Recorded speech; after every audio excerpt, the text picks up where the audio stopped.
Bonjour Thomas Porte. Bonjour Pablo. Merci d'avoir accepté mon invitation, Thomas. Alors, tu es aujourd'hui porte-parole du parti Génération. Tu es aussi à la CGT depuis longtemps et tu étais auparavant au PCF. À toi tout seul, tu représentes une certaine gauche. Justement, cette gauche, je trouve qu'on a du mal en ce moment à en dessiner les contours, à en imaginer les perspectives. Pourtant, on en aurait bien besoin dans la période de pandémie et de crise sociale que l'on traverse actuellement. Ça sert à quoi pour toi d'être de gauche aujourd'hui dans la période? Je crois qu'on a plus que jamais besoin d'être de gauche et d'avoir une gauche offensive dans cette période, puisque la crise, elle a mis en lumière toutes les impasses que la société libérale nous avait servi sur un plateau. Et on voit aujourd'hui le désastre que ça a mené pour des millions de personnes à travers le monde. Et juste avant de venir, je lisais un billet blog sur Mediapart où c'était une jeune citoyenne qui titrait son billet blog Je suis de gauche, je voudrais m'enthousiasmer pour l'avenir, je suis de gauche et j'ai besoin d'espoir, rendez-nous-le. Donc il y a quelque part un appel à cet espoir-là. Mais je crois qu'il y a aussi une réalité, c'est qu'on approche de plusieurs périodes électorales où on a toujours une cristallisation autour des candidatures et non pas des projets. Et si on veut qu'il y ait une idée de gauche qui émerge, qui donne des horizons émancipateurs, il faut aujourd'hui que ces questions électorales et politiques, parce que ça concerne la vie quotidienne de millions de gens, après, ce soit des questions qui soient populaires et qui soient prises en compte par les citoyens. Et on a eu des mobilisations pour le climat, on a eu les gilets jaunes, on a eu les marches contre les violences policières. Si on n'a pas aujourd'hui toute ce mouvement populaire, ce mouvement social qui prend corps dans la politique et qui donne une éruption très forte, on ne va pas y arriver. Donc c'est aussi ça la difficulté qu'on a, c'est qu'il y a beaucoup de discussions sur les candidatures et en vérité peu sur le projet. C'est chaque fois le problème qu'on a à gauche, à l'approche des élections, qu'elles soient présidentielles, départementales ou régionales. On voit qu'on bute sur des questions d'appareil, même si j'aime pas trop ce terme-là. On a aujourd'hui besoin de prendre ça par l'autre bout, c'est-à-dire celui du projet, celui des horizons communs. On a quand même des sujets sur lesquels on peut se rassembler. On a sur les questions de santé, de culture, sur les questions de services publics. Il y a beaucoup de choses aujourd'hui qui donnent à voir que la gauche elle a des réponses à apporter, parce que le quinquennat d'Emmanuel Macron, il a quand même déboussolé une partie des électeurs, une partie des citoyens. On a eu des taux de participation aux dernières élections municipales très faibles. François Hollande avait déjà abîmé l'idée de gauche, donc il porte aussi une responsabilité. Et si on veut, pour répondre à ta question, dire qu'être de gauche, à quoi ça sert? Ça sert à porter un projet de société qui remet au cœur des questions générales, les services publics, la lutte contre le réchauffement climatique, la justice sociale. Il faut avoir voilà, ces éléments-là qui montrent aux gens qu'il y a d'autres chemins qui sont possibles dans la période plutôt que le libéralisme ou le fascisme, parce qu'aujourd'hui, on essaye d'imposer cette perspective de société. C'est soit les libéraux, soit les fachos. Non, je crois qu'il y a d'autres opportunités et il y a surtout d'autres chemins qu'on peut construire ensemble.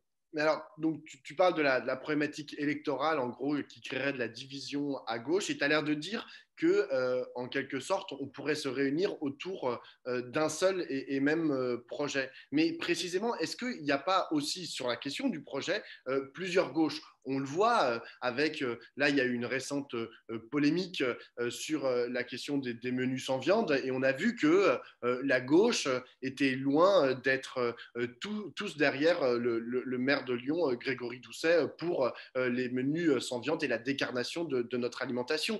C'est un peu la même chose aussi sur l'islamo-gauchisme. Il y a donc la droite porte une attaque en gros sur la gauche en la traitant d'un truc qui n'existe pas, qui s'appelle l'islamo-gauchisme. Mais on voit aussi que dans certains endroits, dans certains partis dits de gauche, c'est pas aussi clair que ça. Donc il y a quand même des divisions sur le projet. Et il y a aussi la question sur la question écologiste, par exemple. On voit qu'il y a des approches différentes. Il y en a qui sont plus pour la planification et d'autres, comme par exemple la France Insoumise, qui parle souvent de planification écologiste, et le parti Europe Écologie Les Verts, qui, eux, sont plus pour de la décentralisation et que ce soit les associations et les citoyens qui prennent en gros à corps de bras la question, la problématique écologiste. Donc, est-ce que vraiment tu penses qu'il est possible qu'il n'y ait plus qu'un seul projet à gauche, de mettre tout le monde d'accord autour d'un projet, d'un programme, ou est-ce que ça, c'est pas un peu un vœu pieux? Je ne sais pas si c'est un vieux pieux, mais ce qui a toujours fait la richesse de la gauche, c'est aussi sa diversité. Et dire qu'on sera d'accord sur tout, ça c'est faux, parce qu'on sait très bien qu'il y a des divergences, et tu l'as rappelé. Mais je crois qu'aujourd'hui, au regard de l'urgence de la situation, de la gravité de la crise qu'on affronte, il y a quand même un certain nombre d'idées sur lesquelles les forces de gauche et écologistes peuvent se rassembler. Effectivement, il y a eu cette polémique il y a quelques jours sur les menus sans viande à la cantine de Lyon.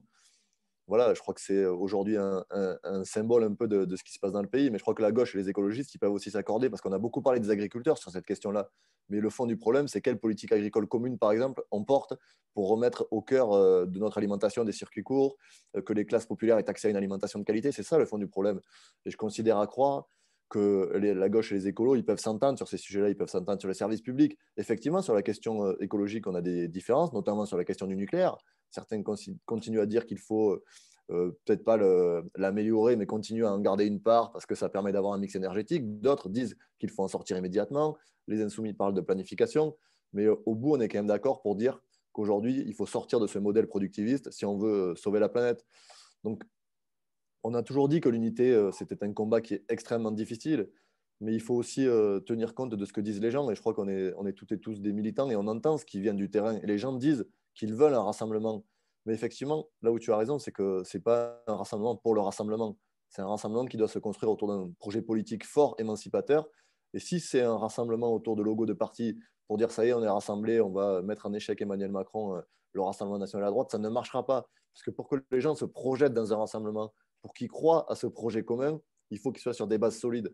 Et moi, j'en vois deux qui doivent essentiellement être au cœur de ce projet-là. C'est la radicalité écologique et la justice sociale. Ces deux piliers qui sont aujourd'hui majeurs, qui montent dans toutes les classes sociales de la population. Et il faut les porter au cœur de ce programme. Mais il faut avoir des véritables discussions. Moi, j'étais un jeune militant à l'époque, mais j'ai le souvenir de la bataille contre le traité européen.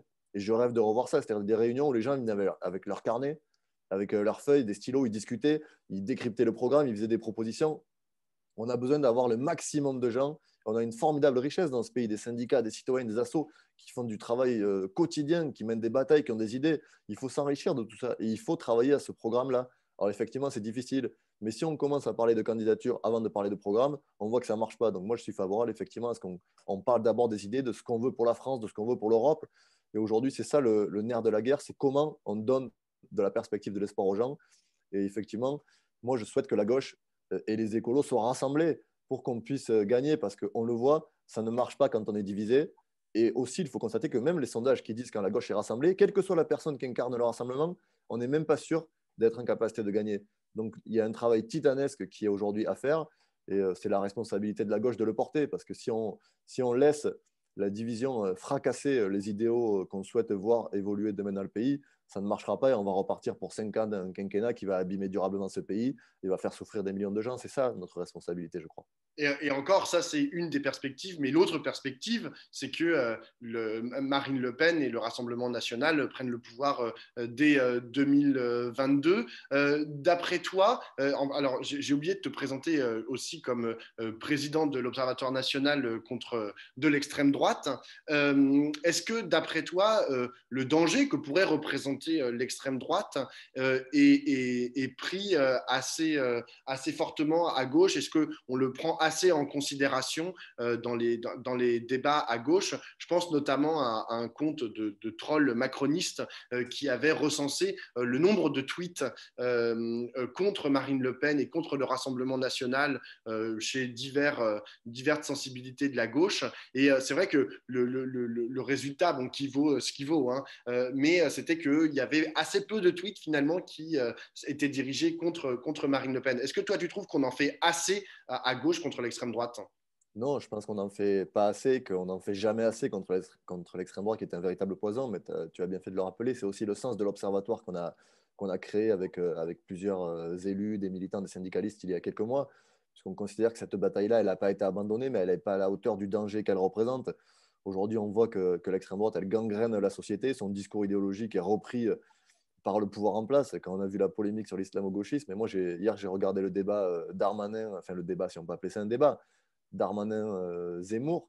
Et Zemmour dit l'islam n'est pas compatible avec la République. Et le ministre de l'Intérieur, Darmanin, ne dit rien. Donc, il n'y a pas de réaction sur des propos comme ça. Donc, c'est extrêmement dangereux. Mais effectivement, je crois que la gauche, elle a aussi une responsabilité. On attaque toujours le pouvoir et Emmanuel Macron sur ses choix libéraux. Il faut continuer à le faire, puisque c'est l'ADN aussi de la gauche et de ce qu'elle est, c'est-à-dire combattre le libéralisme et le capitalisme pour proposer un autre projet qui place le commun au cœur des priorités. Mais je crois qu'il faut aussi s'attaquer frontalement à l'extrême droite. Il ne faut jamais laisser passer ces discours. Dès qu'il y a des mensonges qui sont dits, il faut les combattre. Parce que Marine Le Pen, elle a réussi à instaurer dans l'esprit d'un certain nombre de personnes des choses qui ne sont pas vraies. On a eu l'exemple à la dernière campagne présidentielle où elle nous a fait croire, enfin, elle a fait croire qu'un migrant qui arrivait sur le territoire avait une carte bleue avec de l'argent qui était crédité dessus. Et peu de monde l'ont démonté et ça s'est installé comme une vérité dans un débat public alors que c'est un mensonge. Donc on voit qu'il y a un combat idéologique à mener. Je crois que la responsabilité là aussi de la gauche, elle est d'élever le rapport de force contre l'extrême droite. Et je partage ce qu'a dit Cécile Dufaux il y a quelques semaines dans les colonnes du Monde où elle dit on n'est pas à la hauteur sur ces questions-là. Je crois qu'il faut la combattre frontalement et il faut assumer d'être contre l'extrême droite, d'avoir une position radicale face à elle et de dire que ce n'est pas un parti qui est compatible avec les idées de la République. Je crois que c'est extrêmement important. Et on a eu en plus une espèce d'opération vérité ces dernières semaines, puisqu'on a eu la procédure de dissolution de Génération Identitaire qui est quand même sous le couvert d'une action pour incitation à la haine en raison de la race. Et les seuls élus de la République qui sont montés au créneau pour défendre Génération Identitaire de façon très forte, c'est souvent des élus d'extrême droite et du Rassemblement national. Donc voilà ce qu'est ce parti. Et il faut assumer de combattre ça. Et je regrette effectivement que des fois, les organisations politiques ne prennent pas à la mesure de ce que ça devrait être de cette lutte-là contre l'extrême droite. Et dans ce combat contre l'extrême droite, mais plus largement aussi contre le pouvoir en place, ça sert à quoi ton parti, le parti dont tu es le porte-parole, ça sert à quoi Génération? Comment est-ce que tu envisages le rôle de ce parti dans ces combats? Est-ce que tu l'envisages comme étant... Parce qu'aujourd'hui, on peut dire quand même que c'est un micro-parti, que c'est un petit parti. Est-ce que toi, tu imagines la suite comme Génération devenant un parti de masse? Ou est-ce que c'est censé rester un espèce de lobby, un lobby d'élus, un pont potentiel entre un pôle écologiste qui serait Europe Écologie Les Verts et un pôle plus social à la France Insoumise, donc voilà, un parti pont. Comment tu envisages ce qu'est Génération, l'avenir de Génération? Aujourd'hui, Génération est mobilisée sur une question qui est celle de comment on construit le rassemblement. Et je crois que ça a été l'ADN de la création de ce parti, c'est d'essayer d'avoir un grand pôle écolo et social qui prenne en compte ce que j'ai dit au départ, la radicalité écologique et la justice sociale. C'est ça aujourd'hui qu'essaye de faire Génération. On répond à toutes les discussions que nous proposent les forces de gauche. Et Jean-Luc Mélenchon, d'ailleurs, s'est adressé avec la France Insoumise à toutes les organisations politiques. On y a répondu favorable. On a des discussions avec ce qu'on appelle le pôle écologique, avec Europe Écologie Les Verts et d'autres mouvements qui se disent écolos. Mais l'idée, c'est de savoir comment on arrive à construire, pas un parti de masse, mais d'avoir une organisation politique qui rassemble largement des citoyennes et des citoyens sur deux pieds, l'écologie et la justice sociale et quelque part la lutte des classes, parce que c'est ça aussi qui est au cœur aujourd'hui des préoccupations de Génération. Alors c'est vrai que c'est un petit parti qui aujourd'hui se structure, travaille, a des élus, a eu de nombreux élus lors des dernières élections municipales, va avoir des candidats aux élections régionales et départementales, mais nous, l'idée, ce n'est pas d'avoir une position Génération hégémonique, c'est au contraire d'être un parti qui est utile au rassemblement et qui est utile, j'ai envie de dire, à l'intérêt général et à sortir du sas de précarité dans lequel se trouvent aujourd'hui des millions de personnes, dans la souffrance qu'ils subissent, on a une jeunesse qui est précarisée. C'est comment on crée les conditions au niveau politique d'avoir des débouchés qui permettent aux gens de vivre dans une société plus juste, meilleure et moins polluée. J'ai une dernière question, Thomas. Donc, on est à presque un an de la prochaine élection présidentielle. À gauche, il y a du monde, hein, on l'a dit tout à l'heure. Il y aura du monde, il y aura donc un ou une, a priori, hein, un ou une candidate verte. Il y aura le candidat insoumis Jean-Luc Mélenchon qui s'est déjà déclaré. Il y aura peut-être même un ou une candidate socialiste comme Anne Hidalgo. Bref, il y a peu de chances quand on voit ce panel de candidats d'imaginer un de ces candidats accéder au second tour. Du coup, à Génération, qu'est-ce que vous allez faire? Vous allez choisir un candidat, par exemple le candidat vert ou Jean-Luc Mélenchon, et vous allez le soutenir jusqu'au bout, comme s'il allait pouvoir gagner. C'est ça la stratégie? Aujourd'hui, on n'a pas décidé quel candidat, pour répondre à ta question, on allait soutenir à la présidentielle, puisqu'on considère et on continue à croire que c'est possible qu'il y ait un seul candidat au premier tour, et c'est notre souhait le plus cher, j'ai envie de dire, puisque comme je l'ai rappelé tout à l'heure, c'est une des réponses pour contrer la droite et l'extrême droite. Donc on a des discussions avec tout le monde, et jusqu'au dernier moment, on poussera les feux, et on poussera pour dire qu'il faut un candidat unique. C'est ça aujourd'hui la réalité. Effectivement, Jean-Luc Mélenchon, à celui qui a la meilleure dynamique. Il a quand même eu un paquet d'électeurs en 2017. Il a aujourd'hui son programme. Il avance. On discute avec lui, mais on discute aussi avec les écolos. On a des discussions avec le Parti communiste français, des discussions plus ou moins difficiles avec le Parti socialiste parce qu'on connaît aussi certaines divergences sur des lignes. Mais voilà, il y a des discussions qui sont ouvertes. Mais l'idée, c'est que, effectivement, tu l'as dit, on est à un an. Ça sert à quoi d'avoir 4 ou 5 candidatures si on ne passe pas le premier tour. Alors effectivement, chacun dit c'est une élection, on va porter ses idées. Mais au final, une élection présidentielle, quand on s'y présente, elle doit évidemment servir à porter des idées, mais elle doit servir à porter des idées pour faire gagner un projet et pour donner de l'espoir à des gens. Aujourd'hui, en l'état actuel des choses, si on a 4, 5 candidates ou candidats au premier tour, on sait qu'on a perdu d'avance. Donc on va à une élection présidentielle en sachant qu'on a perdu. Maintenant, c'est comment créer les conditions d'avoir un candidat unique. Tu sais aussi bien que moi que ce n'est pas simple. Génération y travaille. Il y a des discussions entre toutes les organisations et j'espère qu'aujourd'hui, pour répondre à l'attente quand même de millions de syndicalistes qui sont mobilisés, de millions de jeunes qui vont marcher contre le climat encore au mois de mars, face aux gilets jaunes qui se sont mobilisés, face à toutes ces mobilisations qui attendent de l'espoir, qui attendent une réponse du politique pour leur dire, mais vous voyez, on peut faire autrement, on peut sortir d'un système où on a quand même 37 des 50 plus grandes familles de France qui sont parties au Luxembourg à quelques kilomètres pour cacher leur fortune qui représente 3% du PIB.